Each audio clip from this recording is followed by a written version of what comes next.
The Business Enabling Environment Program was established in January 2014 with the goal of helping Zimbabwe achieve sustained economic growth and reduce poverty by fulfilling the ambitions set out in the Zimbabwe Agenda for Sustainable Social Economic Transformation (ZIMASSET) and other sector policies through improved public-private dialogue. Effective dialogue is key in supporting the establishment of a broad sense of ownership for the National Economic Transformation Agenda, design and implement policies that are conducive to business, raise the confidence of business and investors in the policy environment, and therefore facilitate increased investments and growth.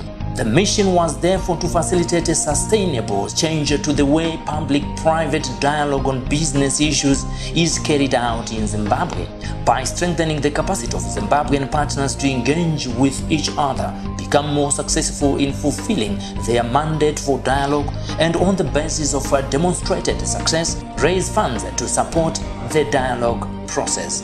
The overall vision was that by the end of the program, good quality dialogue would take place on the recurrent and sustainable basis between an ever-increasing number of government ministries, departments and agencies, MDAs, and the business membership organizations, BMOs, across Zimbabwe, resulting in an improved legal policy and regulatory environment for business. The program was initiated by the United Kingdom's Department for International Development (DFID) and was implemented through Adam Smith International as Zimbeep from 2014 to 2016, as well as complementary Doing Business initiative by the World Bank during 2017.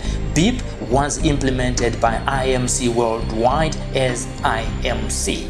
You would obviously think we would fund things like health and education. That's what development organisations do. But in Zimbabwe, as in many other countries, there's no point in healthy and educated people if there's no jobs, no livelihoods for them afterwards. And the history in recent years in this country has shown a big deterioration in the environment for doing business. So we felt this was a really important gap in the development agenda, which we wanted to fill, working with the private sector, working with the media, and really trying to make a positive difference so that it would be easier for businesses to invest and to grow in Zimbabwe. Since 2014, the program has achieved a number of results, especially around taxation, in getting government and BMOs to consult more effectively towards policy formulation. Even though the environment for business has remained challenging, there have been some real improvements as a result of this program. And one of them is on the regulatory environment. And I'd like to give a particularly good example or two on tax. So the first one is on VAT exemptions. An exemption was given for mobile phone usage with financial services, and this has really facilitated the growth of use of mobile money and financial inclusion in that way, giving benefits to a great many Zimbabweans. Another example is of double taxation and removing that. And to give you one group of people who this has benefited very much, it's commuter minibus taxis. And this has saved them 20 to 30%. And that's money which they can now put back into their businesses or take home to their families. So another great, simple example of how the program's making a difference to ordinary lives here. The overall strategy used for the program was the M4P strategy, making markets work for the poor. This, as a result, saw the program being implemented through 4 components: the government ministries, departments and agencies, business membership organizations, media and research, all working together to deliver on the vision to facilitate a sustainable change to the way public-private dialogue on business issues is carried out in Zimbabwe. It wasn't business as usual. The program used a market systems development approach, whereby we looked at the dialogue system, the dialogue and the policy reform system in Zimbabwe as a market. So in a market, you know, you've got core players, then you've also got the supporting functions. So in this case, our core players in this market was the MDAs and the BMOs. So the PMOs, in the form of lobbying for policy reforms, better policy reforms in the business environment, and the MDAs not necessarily listening and also taking action in terms of refining certain policies and engaging the PMOs as well in the policy formulation process. So in this case, we had 4 components in which the PMOs and the MDAs were forming the core functions of the market system. And we had the research and the media, which were forming the supporting functions.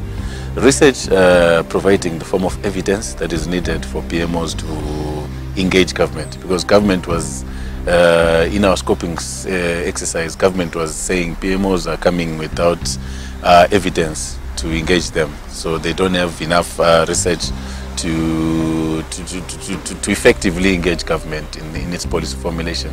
So research was sort of like a component that was designed to work both with MDAs and PMOs. So assisting PMOs to come up with informed policy brief for their advocacy issues, and at the same time working with government in terms of when the government wants to refine policies or come up with policies. So they also needed some form of research. So we're supporting both government and MDAs with research.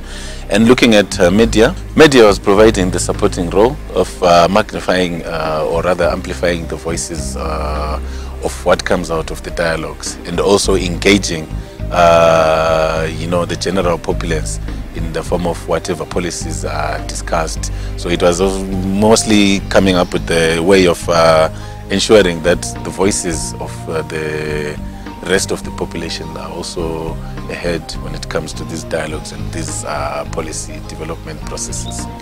So this was the initial strategy as we started the project. Then as we went into the bridging phase, we went on to take a step further to give the supporting functions the roles also to lead, also to take forward, to lead the dialogue process, whereby researchers, Zimbabwe had so many economic challenges. So researchers would research on certain topics and then invite PMOs and government to come, and they present those researches and make discussions towards formulating better policies. And looking also at media, championing these dialogues as well, providing the dialogue space, choosing certain topics and engaging research, PMOs and MDAs to come together to that platform, which will be magnified, we'll probably say on TV, on newspapers, to really get this right out to the people. The program achievements are therefore solely measured through the results achieved by BIP partners, who were all selected for their willingness to try out new and innovative ways to promote public-private dialogue. Each of the components in the final year of the program had an overall focus in line with the needs of business as follows. 1. Business membership organizations, BMOs, to strengthen BMOs in order to improve economic returns for their members. 2. Government, to capacitate MDAs for the better responsiveness to the needs of business. 3. Media organizations, to deploy media tools in the expansion of opportunities for business. 4. Research support, to improve business environment through the greater use of research tools and knowledge generated. Intervention level, we were measuring how effective our intervention is at driving change and bringing about systemic change. Our main cause of concern was the systemic change, to ensure that our partners take up this form of intervention and how it drives change to bring about impacts and outcomes. So that's how we were dealing with measurement at intervention level. So the major way we were actually measuring this was using the causal attribution strategy, whereby we are following our technical assistance and how it comes out with results and how it's taken up by the partner and how it translates to impact and outcomes. So that's how we were measuring at intervention level. Then moving on, we were working with partners, both at government, sorry, not both, but throughout the whole 4 components: research, media, MDAs and PMOs. So we're actually measuring how each of our partners was taking up our innovations, our technical assistance.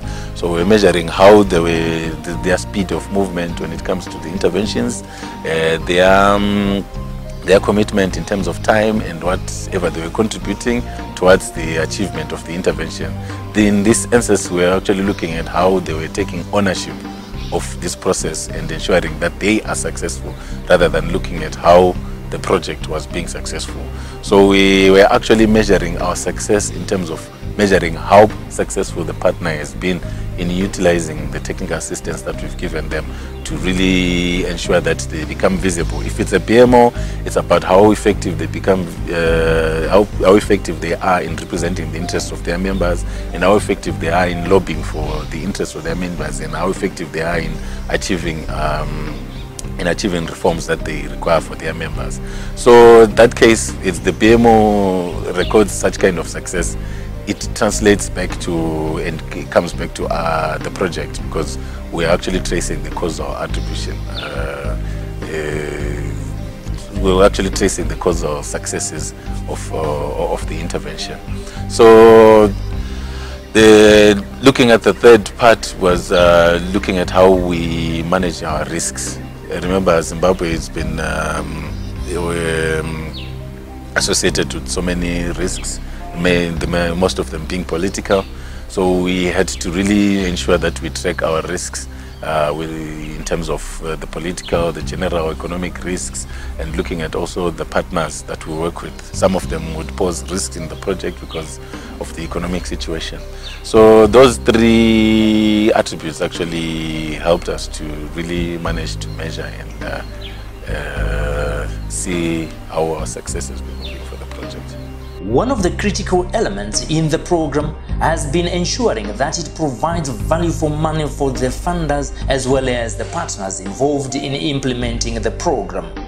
Value for money is an assessment tool that we use to evaluate program expenditure as compared to the results, as compared to the outputs of the program. Basically, it's the stewardship that is being measured, whereby we're saying it's better value for money if you have used the least cost. It's better value for money if you have reached the most inclusive reach, if you have managed to achieve the most long-lasting impact that you can with your results. Our work with value for money entails management, whereby we're managing our operations to ensure value for money. It also entails comparisons, comparing for value for money. It entails, after that, improvement wherever possible for value for money. In managing for value for money, we have, to our benefit, the program design. The program is actually essentially designed to mainstream activities with those partners that give the biggest traction, to ensure that we concentrate on activities that give us the biggest impact. So as we go on, where we would have probably started off with many partners, we streamline our activities to those partners where we achieve bigger value for money. So that's on the program side. On the finance and operations side, we have the benefit of a robust finance and management policy, which helps us to prevent fraud and to be able to detect fraud. It helps us to optimize cost wherever possible. So it gives us guidance on how we accept expenses and on which way we manage those expenses to ensure that we keep our cost as low as possible. So that is on management for value for money. The second aspect is comparison. Comparison is key on value for money. And we have the benefit of monthly reports, we have the benefit of quarterly reports. We also have benefit of half-yearly reports. All these reports help us to capture all the costs and compare them with the outputs and evaluate whether we are actually achieving the desired outputs. On the half-yearly reports, we also have discussions with technical advisory panels where we review previous 6 months activities and decide and optimize on the activities to come. That way, not only on the cost aspect, but also on the program aspect, we we helped to decide on the most important activities that give us the best traction for value for money. That is on comparing. And then improvement is a result. Because of those monthly reports, because of those monthly assessments, those quarterly or periodic assessments, we are constantly improving our value for money. So those are the 3 key activities of value for money that we are involved in. Partnership established and developed in the various components have been critical in making the program sustainable by availing their time and resources to implement various new and innovative ways of carrying out public-private dialogue. The nature of our program, being a business enabling environment program, our results and our outputs are mostly intangible. Because they are intangible, it's very difficult to actually quantify your outcomes, to be able to compare them with the inputs, because that way it's very easy and plain to see. If it were tangible, you would then say we've achieved $100 as compared to the $20 we put in. But for our program, it's not that simple, because our outcomes and outputs are regulatory reforms, things that you cannot actually directly quantify. That makes it very difficult for us to be able to easily demonstrate value for money. The second challenge we face is the time that it takes for our results to achieve an impact that can be demonstrable. Most of the time when we achieve a reform, it probably takes at least 6 months for implementation thereof to actually impact on the beneficiaries, so that we are able to then capture the result. And sometimes it may take as long as 2 years to actually see that impact being enjoyed by the beneficiaries. So that time frame for us makes it very difficult. But at the same time that it is a challenge, it is something that we are very sure it is long lasting. The impact will be long lasting. Perhaps 2 years from now that we have closed the program, we'll be able to celebrate and say this was our work. I'm very happy, and I celebrate the National Competitiveness Report series, which work we've been doing with the National Economic Consultative Forum. We have had this series 3 years running. We started off in 2015, whereby an extensive research was carried out nationwide to assess our competitiveness. When that research was done, recommendations were produced from there, which were fed into the budget. And we've seen those recommendations being adopted by government over the past 3 years. The reason why it is a success story for us is it's 3 key things. The first thing is that whereas we as the BIP program have been financing this program 100% at inception, right now we can actually say that we are very sure that it will be ongoing, even though we will no longer be there. This year specifically, we probably contributed less than 50% of the full cost of the program. So we have seen the partner incorporating other partners to be able to finance this program. The second thing is systematic change that we've seen with our partner, whereby they have embraced this program and made it theirs. They've actually put it into an annual program on their own calendar, such that we are very sure that even beyond us, they will be having this program. Then the third thing is a skills transfer that we've actually seen. Initially, we incorporated the technical assistance of consultants from as far as America who had experience in this. On the second year, we saw their contribution being dwindled because local consultants had actually embraced the skills and were able to actually contribute in a bigger way as compared to the external consultants. And then this year, I can tell you for sure, we had 100% involvement of local consultants. So there's a skills transfer that is permanent, and that aspect is to be celebrated. So the National Economic Consultative Forum is a partner who has learned and who has embraced the program that we have brought to the table. So we really celebrate this series, and it's an obvious result of value for money.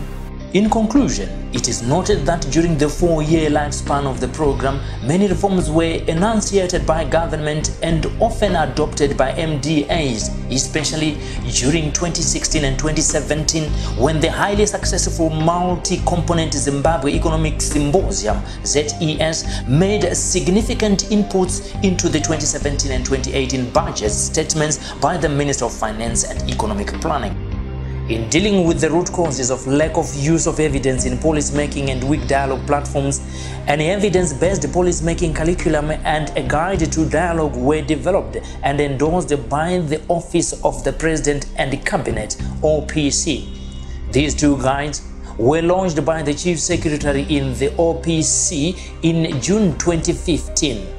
Between June 2015 and December 2016, the National Economic Consultative Forum, which led in the development of the guides, mainstreamed the use of evidence in policymaking and best practices in carrying out dialogues through training of a number of economic ministries and local authorities, which inter alia include Ministry of Finance, Ministry of Industry and Commerce, Ministry of Economic Planning, City of Harare, Ruwa Council, and Chinhoyi Municipality.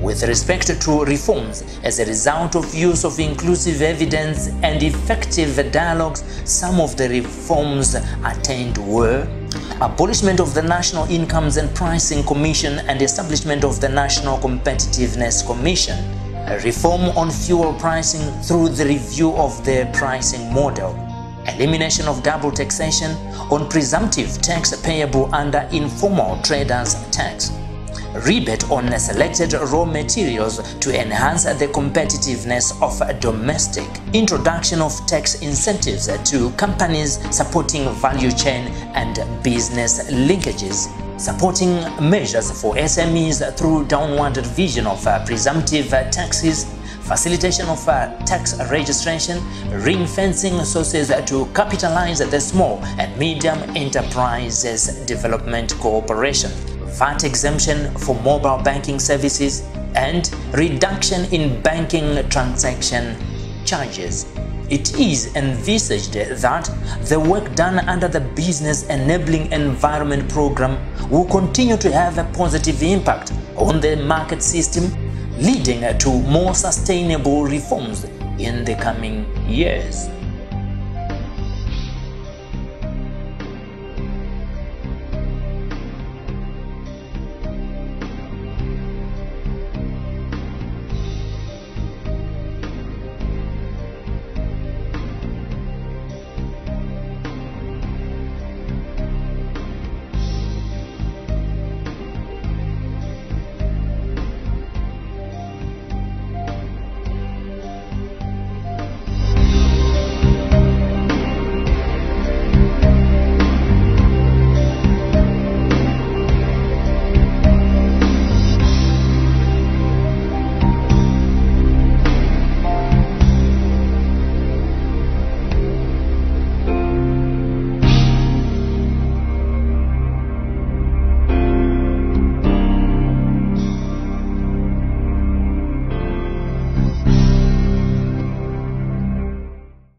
Hello viewers, my name is Dog Vikela and you're watching Sly Media TV.